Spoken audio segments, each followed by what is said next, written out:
नमस्ते दोस्तों, मैं आपकी दोस्त मीनू। आज हम बात करेंगे प्रोक्रास्टिनेशन की। प्रोक्रास्टिनेशन मतलब दोस्तों कि हम जो चीज़ें अर्जेंट चीज़ें हैं, जो इम्पोर्टेंट चीज़ें हैं, उसको हम अवॉइड करते हैं, इग्नोर करते हैं, डिले करते हैं। और इस सिचुएशन में हम क्या करते हैं, हमारी जो प्रायोरिटीज़ है उनको हम मिस कर देते हैं और जो ज़्यादा इंजॉयबल चीज़ें हैं, जो सिंपल चीज़ें हैं, उनको हम करते हैं और हमारा जो ग्रोथ है, जो हमारी लाइफ है, उसको हम होल्ड पे डाल देते हैं। ऐसा मैं क्यों बोल रही हूँ? एक एग्जाम्पल से आपको मैं बताना चाहती हूँ। अगर मान लीजिए मुझे अपना वेट लॉस करना है और मुझे पता है वेट लॉस करने के लिए मुझे हेल्दी फूड लेना पड़ेगा, मुझे जिम जाना पड़ेगा, फिजिकल एक्टिविटी करनी पड़ेगी, एक्सरसाइज करना पड़ेगा। लेकिन अगर मैं फिजिकल एक्टिविटी करने से अवॉइड करती रहूं, डिले करते रहूं, तो क्या होगा? मैं कभी भी अपना वेट लूज नहीं कर पाऊंगी। ऑल्दो आई नो कि जो निगेटिव कॉन्सिक्वेंसेस हैं कि मैं वेट लूज नहीं कर पाऊंगी, मैं इंस्टेड ज़्यादा वेट गेन ही कर लूंगी, लेकिन फिर भी मैं नहीं जा रही हूं। क्यों? क्योंकि मुझे सोना पसंद है। तो ये एक रीज़न है, ये एक एग्जाम्पल है। हम लाइफ में बहुत सारी ऐसी चीज़ें करते हैं जो हम नहीं भी करना चाहिए, जो लेस इम्पॉर्टेंट है, और मोस्ट इम्पॉर्टेंट चीज़ें, जो अर्जेंट चीज़ें हैं, उनको हम इग्नोर कर देते हैं और हमारे जो लाइफ है उसको हम होल्ड पे डाल देते हैं। तो दोस्तों आइए चलिए मैं इसके आपको 10 रीजंस बताती हूँ और उनके सॉल्यूशन भी बताती हूँ कि हम प्रोक्रास्टिनेट क्यों करते हैं, हम डिले क्यों करते हैं, अवॉइड क्यों करते हैं। ये सब जानते हुए कि हमें ये सब कितना निगेटिवली इम्पैक्ट कर सकता है, हमारे लाइफ को कितना इम्पैक्ट कर सकता है, हमारे जॉब को कितना इम्पैक्ट कर सकता है, हमारे बिजनेस को कितना इम्पैक्ट कर सकता है। देखिए मेरे साथ 10 रीजंस और उसके सॉल्यूशन। पहला रीजन है आउटकम से डर। रिजल्ट क्या आएगा, आउटकम क्या आएगा, इससे हमें डर लगता है। हमारी प्लानिंग, हमारी जो भी हमने स्ट्रैटेजी बनाई है उस पर हमें भरोसा नहीं है। हम डरते हैं कि पता नहीं ये मैं जो काम शुरू करूंगा इसका रिजल्ट क्या होगा, इसका आउटकम क्या होगा। और ये सोच सोच करके ही हम काम नहीं करते हैं। हमें डर लगने लगता है कि अगर हम फेल हो गए तो क्या होगा, फेल हो गए तो लोग क्या कहेंगे, फेल हो जाएगा तो जनरली हम क्या फील करते हैं, फेल हो गए तो हम शेम फील करते हैं, एम्बैरेसमेंट फील करते हैं, शर्म लगती है हमें और इसकी वजह से हम कोई काम ही नहीं करते हैं। और ये एक रीज़न है कि हम अपनी चीज़ों को डिले करते जाते हैं। कोई भी इंपॉर्टेंट काम है उसको हम डिले कर देते हैं। बेटर है ना कि शर्म फील करें, उससे अच्छा हम काम ही ना करें। लेकिन ये रीज़न, ये चीज़ होने की वजह से, आपके डिले होने की वजह से आप अपने लाइफ की ग्रोथ को रोक देते हैं। इससे डील करने का आपके पास क्या तरीका है? Just face it. आप आउटकम की चिंता क्यों कर रहे हैं? आप काम शुरू कीजिए, स्मॉल पीसेस में काम शुरू कीजिए, थोड़ा थोड़ा रिस्क लेते जाइए, करते जाइए, इम्प्रोवाइज कीजिए। जहां जैसे आपको लगता है चेंज की जरूरत है आपके स्ट्रैटेजी में, प्लान में, आप करते जाइए और आगे बढ़ते जाइए। अगर आज आपने ये नहीं किया तो फ्यूचर में आप शर्माते रह जाएंगे और हमेशा डरपोक रह जाएंगे। डर लगा रहेगा कि अगर ये किया फेल हो गए तो दोस्तों उसको फेस करना सीखिए, पॉजिटिव थिंकिंग लाइए। दूसरा रीज़न है कि आप कोई कॉम्प्लेक्स चीज़ों को या कठिन चीज़ को देख करके असहाय फील करते हैं। कई बार होता है कि हमें कोई काम सडनली मिल जाता है और हमें उसके बारे में ज़्यादा पता नहीं होता है। जब हमने चेक किया तो वो प्रोसेस काफ़ी कॉम्प्लेक्स, काफ़ी कठिन हमें मालूम हुआ और पेचीदा मालूम हुआ। हमें पता नहीं है कि हमें करना क्या है, कैसे करना है, और ऐसे सिचुएशन में हम डिले करते जाते हैं चीज़ें कि नहीं करना, नहीं करना, नहीं करना, अरे बाद में कर लेंगे। हम इजी चीज़ें करते जाते हैं, जो हमें आता है, जो हमें जानकारी है, वो काम हम करते जाते हैं और बाकी चीज़ों को हम डिले करते जाते हैं। तो ऐसे चीज़ों में आप कैसे डील कर सकते हैं? इसमें सबसे अच्छा उपाय आपको ये है कि आप इसके जानकारी है, जो एक्सपर्ट हैं उनसे आप जाके पूछिए, हेल्प लीजिए। कभी भी शर्मिंदा फील मत कीजिए कि मुझे किसी से पूछना पड़ रहा है। लाइफ में लर्निंग कभी खत्म नहीं होती है, सीखना कभी खत्म नहीं होता है। हम कोई लाइफ में परफेक्ट इंसान थोड़ी हैं कि हमें हर चीज आता है। बहुत सारी चीजें हमें जाननी पड़ती है, हमें पूछना पड़ता है। और हमेशा रेडी रहिए कि आप किसी से हेल्प मांग सकें। हेल्प लीजिए और कॉम्प्लेक्स चीज़ों को टुकड़ों टुकड़ों में बांट करके उसे फिनिश कीजिए, स्मॉल स्मॉल पीसेस में एंड कीजिए। तीसरा रीज़न है रिबेलियस और लेजीनेस। हमारा जो विद्रोही नेचर है और हमारा जो आलसीपन है वो हमें कई बार चीज़ों को डिले करने के लिए प्रोत्साहित करता है। जैसे मान लीजिए कोई काम आपको करने का मन नहीं है, आप लेजी फील कर रहे हैं या आपको नहीं करना है और आप पे वो काम थोपा जा रहा है, नहीं ये तुम्हें करना ही है, अभी ही करना है, तो आप क्या हो जाएंगे, विद्रोही नेचर के हो जाएंगे और बोलेंगे नहीं मैं क्यों करूँगा, मैं अभी करूँगा ही नहीं। तो ऐसे सिचुएशन में आप कैसे डील कर सकते हैं? ये सिचुएशन आपको अपने बच्चों के साथ भी डील करना हो सकता है। जैसे बच्चों को आपने किसी अपने बच्चे को बोला, अपने बेटे को बोला कि आप तुम्हें 4 घंटे अभी पढ़ने हैं। नहीं मुझे 4 घंटे नहीं पढ़ने हैं, नहीं उसके बाद ही तुम खेलने जा सकते हो।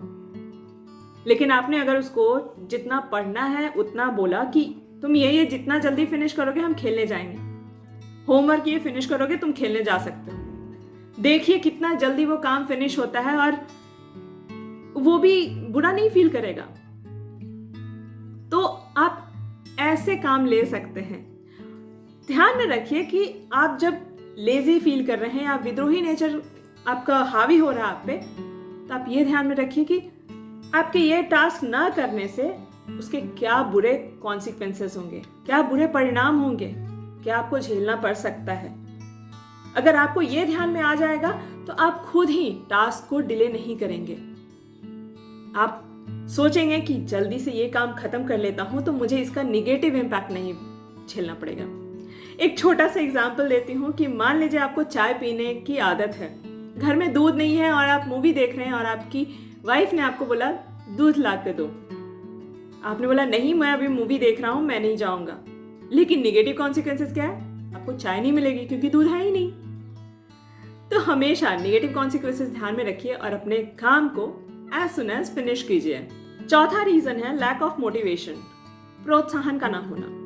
तो दोस्तों कई बार हम फील करते हैं कि हम कोई काम करने के लिए मोटिवेशन ही नहीं रहता है, नहीं करने का मन है, क्या करूं क्यों करूं, राइट। जैसे अगर एग्जांपल इनकम टैक्स रिटर्न भरना बहुत लोगों को पसंद नहीं है, यार बोरिंग है, मन नहीं करता, लेकिन उसके साथ एक रिवॉर्ड है कि आपको रिफंड मिलेगा, तो आप क्या करेंगे, इमीडिएटली करेंगे। तो इसी तरह जिस काम को करने में आपको मोटिवेशन फील नहीं हो रहा है उसके साथ एक रिवॉर्ड को अटैच कीजिए। जैसे अगर मुझे जिम जाना पसंद नहीं है तो मैं उसके साथ एक रिवॉर्ड डाल सकती हूँ कि जैसे ही मैं जिम फिनिश करके आऊंगी मैं यमी चॉकलेट प्रोटीन शेक पीऊंगी, तो वो मुझे एक रिवॉर्ड लगेगा, अरे वाह जल्दी से जाती हूँ जिम, उसके बाद में ये पीऊंगी। तो एक छोटे छोटे रिवॉर्ड आप कहीं भी डालते हैं तो आप खुद ही मोटिवेटेड फील करते हैं कोई काम करने के लिए और वो काम इजीली हो सकता है, आप डिले भी नहीं करेंगे उस चीज को। तो आप इस तरह प्रोक्रेस्टिनेशन रोक सकते हैं। पांचवा रीजन है lack of focus and fatigue, आपका फोकस ना होना और थकान महसूस करना। फोकस कैसे होगा, डिस्ट्रैक्शन हर जगह है, हर जगह आप ढूंढ सकते हैं डिस्ट्रैक्शन। अभी मैं वीडियो शूट कर रही हूँ और कॉल आ रहा है, अगर मैं वीडियो शूट करना छोड़ करके कॉल उठाऊं वो भी एक डिस्ट्रैक्शन है, राइट, क्योंकि मेरा अभी पर्पस है वीडियो शूट करना। मैं एक छोटा सा एग्जांपल आपको दे रही हूँ, राइट। तो इस तरह से बहुत सारी चीजें आती हैं, जैसे कई बार आप इंपॉर्टेंट मेल ड्राफ्ट कर रहे हैं, मेल लिख रहे हैं और आपको कोई कॉल आ गया या कोई चैट करने लगा और आप यूं ही बातें करने लग गए, तो वहां जो आप कंटेंट आप जो प्लान किए हुए थे, आपको जो लिखना था वो आप भूल गए और इम्पॉर्टेंट था, मिस हो गया, डिले हो गया। तो ऐसे में डिस्ट्रैक्शन आप कैसे अवॉइड कर सकते हैं? डिस्ट्रैक्शन आप अवॉइड कर सकते हैं कि जब आप कोई जरूरी काम कर रहे हैं तो उस समय बाकी चीज़ों को साइलेंट पे रखें। जैसे अगर आप ऑफिस का कोई काम कर रहे हैं तो मोबाइल को कुछ देर साइलेंट पे रखें। अगर आपको पढ़ाई करनी है, जैसे अगर आप कोई बुक पढ़ना चाह रहे हैं, कोई इंटरेस्टिंग बुक है या कोई इंपॉर्टेंट बुक है पढ़ना चाह रहे हैं, तो उस समय आप क्या कर सकते हैं, आप मोबाइल के सारे नोटिफिकेशन बंद कर सकते हैं, आप मोबाइल को साइलेंट पे रख के पलट कर रख सकते हैं ताकि उसकी स्क्रीन भी जले तो आपको पता ना चले। ऐसे करके आप फोकस कर सकते हैं। आप टाइम एक इंटरवल दे सकते हैं कि इस टाइम पे ही मैं अपने social media social accounts check करूँगा, या यूट्यूब पे जाऊंगा। एक फिक्स टाइमिंग रखिए, तो उससे आपको डिस्ट्रैक्शन नहीं होगा। पढ़ाई में भी जैसे आप ऑफिस का ही काम कर रहे हैं, फोकस कीजिए कि आप 50 मिनट कंटिन्यूअस बैठ के काम करेंगे, 10 मिनट थोड़ा वॉक अराउंड, फिर आप करेंगे। क्योंकि हो सकता है आपको कंटिन्यू बैठे बैठे आप काम ना करें, डिस्ट्रैक्शन हो जाता हो, बट अगर ऐसा करेंगे 10 मिनट्स का गैप देंगे तो वो इजीली आप काम कर सकते हैं और वो इफेक्टिव भी होता है। और थकान महसूस करने का एक ना करने का उपाय है कि आप अच्छी नींद लें। अच्छी नींद के साथ साथ हेल्दी खाना भी खाएं, फ्रूट्स वेजिटेबल्स अपने खाने में ऐड करें, कार्बोहाइड्रेट थोड़ा कम करें, ऑयल थोड़ा कम करें, फिजिकल एक्टिविटी करें, तो आपका बॉडी हेल्दी रहेगा, थकान कम महसूस रहेगी और आप अपने काम पे फोकस कर सकते हैं, आप चीज़ों को डिले नहीं करेंगे। छठा रीज़न है, हमें लगता है कि हमारे पास बहुत टाइम है, मतलब कोई काम करने के लिए अभी मेरे पास टाइम है। अगर मुझे किसी ने बोला कि अरे तुम्हें अगले हफ्ते ट्यूसडे को स्पीच देनी है, ठीक है प्रिपेयर कर लूँगी, ट्यूसडे को है ना, अभी बहुत टाइम है। और ऐसे में क्या होता है, हम डिले करते जाते हैं चीज़ों को, प्रोक्रेस्टिनेट करते जाते हैं और नतीजा क्या होता है, लास्ट मोमेंट पे हमें रश करना पड़ता है और उसमें हम पैनिक भी हो जाते हैं, खुद को हम ठीक से प्रिपेयर नहीं कर पाते हैं मेंटली। तो इसके लिए आप क्या कर सकते हैं, इसके लिए आप गिवन टाइम में, मतलब अगर आपके पास 1 वीक का टाइम है तो आप अपने टास्क को वैसे डिवाइड कर सकते हैं कि छोटे छोटे पीसेस में आप वो टास्क कंप्लीट कर लें, क्योंकि लास्ट मिनट पे आपको रश ना करना पड़े, आपको पैनिक ना होना पड़े। क्योंकि ऐसा ज़रूरी नहीं है कि आपको हमेशा लास्ट मोमेंट तक वो अपॉर्चुनिटी रहेगी करने की। कई बार होता है कोई अनसर्टेन चीज़ आ गई, आपके सिचुएशन आ गई और आप नहीं कर पाए, तो बेटर है अगर आप पीस एंड पीस में करते गए, रेगुलर करते गए, तो आपको डिले नहीं करना पड़ेगा, आपको पोस्टपोन नहीं करना पड़ेगा और पैनिक नहीं होना पड़ेगा। सातवां रीज़न है कि हमें लगता है कई बार कि हमारे पास बहुत सारे ऑप्शंस हैं, कोई काम के लिए हमारे पास बहुत सारे ऑप्शंस हैं। अब ऐसे सिचुएशन में आप क्या करेंगे, और क्योंकि बहुत सारे ऑप्शंस रहते हैं तो हम कंफ्यूज हो जाते हैं, क्या करें नहीं करें, और इस चक्कर में हम डिले कर देते जाते हैं। और डिले ना हो इसके लिए हमें क्या करना चाहिए, तो दोस्तों जब आपके पास बहुत सारे ऑप्शंस हैं तो पहले तो उसको लिख लीजिए। आप लिखना बहुत इंपॉर्टेंट है, ताकि आपको पता रहेगा कि आपने क्या क्या लिखा है। और हर एक ऑप्शंस के आप प्रोस एंड कॉन्स लिखिए, क्या अच्छाई है उसकी, क्या बुराई है, क्या स्ट्रेंथ है, क्या वीकनेस है।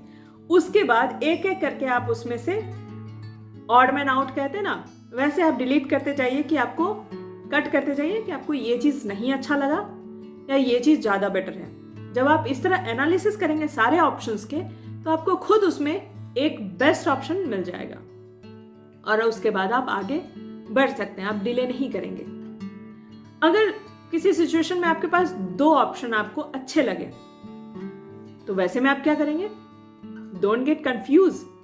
वैसे सिचुएशन पे एक के साथ आप आगे बढ़िए और दूसरे ऑप्शन को, या दूसरा जो आपका जो आपने फाइनलाइज किया था, उसको आप बैकअप प्लान में रख सकते हैं। तो ऐसे में आपका काम भी नहीं रुकेगा। 8वां रीजन है, आई डोंट हैव टाइम, मेरे पास वक्त नहीं है।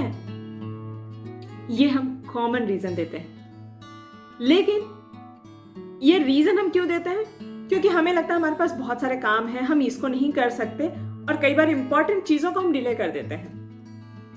उसको करने का तरीका क्या है, अगर आपके पास ढेर सारे काम हैं और आपको समझ में नहीं आ रहा है कि और कोई काम ले सकते हैं कि नहीं, तो एक काम कीजिए कि आप सारे काम को पहले लिखिए, जो आपकी टू डू लिस्ट है वो कीजिए। उसके बाद आप उसमें प्रायोरिटी डालिए कि प्रायोरिटी 1 कौन सा है, प्रायोरिटी 10 कौन सा है, और उसके बाद जो प्रायोरिटी 1 है, नंबर 1 जो है प्रायोरिटी पे, उसको पहले कीजिए, फिर सेकंड को कीजिए, फिर थर्ड को कीजिए। इस तरह आप डेली अपनी प्रायोरिटी बनाइए, रात में बनाइए कल के लिए, ताकि कल का टाइम आप सुबह जो है, सुबह से अपना दिन अकॉर्डिंग टू योर प्लान आप कर सकते हैं। जो सबसे इंपॉर्टेंट है उसको सबसे पहले, फिर सेकंड, फिर थर्ड। इस तरह करते हुए आप काम कीजिएगा तो आपका जो दिन है वो बहुत प्रोडक्टिव जाएगा और आपके जो इंपॉर्टेंट काम है वो भी मिस आउट नहीं होंगे और आप चीजों को डिले नहीं करेंगे। 9th रीजन, हमें ये नहीं पता है कि हम चेज किसको कर रहे हैं, हम किसके पीछे भाग रहे हैं, हमारा गोल क्या है, हमें कई बार यही नहीं पता होता है। आपको समझ में आ रहा होगा कि ये क्या बोल रहे हैं, लेकिन हम गोल सेट करते हैं तो वो मिजरेबल होना चाहिए, अचीवेबल होना चाहिए। जैसे अगर मैंने फिट रहने का गोल किया है कि मुझे फिट रहना है, तो मैं डेली जिम जा रही हूँ, मैं एक्सरसाइज भी कर रही हूँ, बट मुझे समझ में ही नहीं आएगा कि मैं फिट हूँ या नहीं हूँ। कुछ मेजरमेंट होना चाहिए उसका। तो अगर मैंने सेट किया कि मेरा वेट 50 kg होना चाहिए, मेरा BMI इतना होना चाहिए, मेरा बॉडी मास इंडेक्स जो BMI होता है वो इतना होना चाहिए, और उसके बाद आपका जो बॉडी फैट है ये इतना होना चाहिए। इस तरह अगर आप अपने जो पूरे फिटनेस की क्राइटेरिया आपने सेट की वो अगर मेजरेबल है, तो आप जब भी चेक करेंगे तो आप करेंगे ओ फिटनेस में मैं थोड़ा सा कम हूँ, या okay now I am fit. तो इस तरह आप मेजर कर सकते हैं। तो गोल हमेशा जो आपका होना चाहिए वो अचीवेबल होना चाहिए, मेजरेबल होना चाहिए, उसमें कहीं ना कहीं एक नंबर्स होने चाहिए कि इतने के बाद मैं इस टास्क को कंप्लीट समझूंगा या इस गोल को कंप्लीट समझूंगा। तो आपका गोल पे आप ध्यान दीजिए कि गोल आप कैसा सेट कर रहे हैं। Last but not the list, हमारा 10वां रीजन जो है वो है परफेक्शनिस्ट होना। दुनिया में कोई भी परफेक्ट नहीं है। एक्यूरेट होते हैं लोग, कोशिश करते हैं, बट परफेक्ट कोई नहीं है। इसीलिए परफेक्शन के पीछे भागना बेवकूफी है।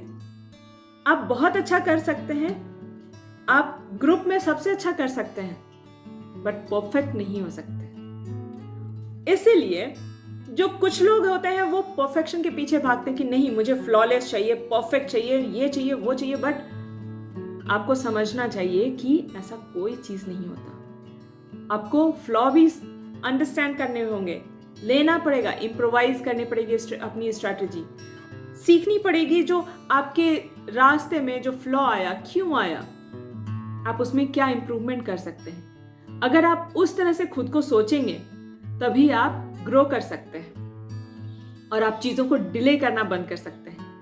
अगर मैं सोचूं कि जिस दिन मैं परफेक्ट वीडियो बनाना शुरू करूंगी उसी दिन मैं पोस्ट करूंगी, अगर मैं ऐसा सोचने लगी तो फिर तो मैं वीडियो पता नहीं कब डालूंगी, क्योंकि परफेक्शन क्या होता है वीडियो के मामले में आई डोंट नो।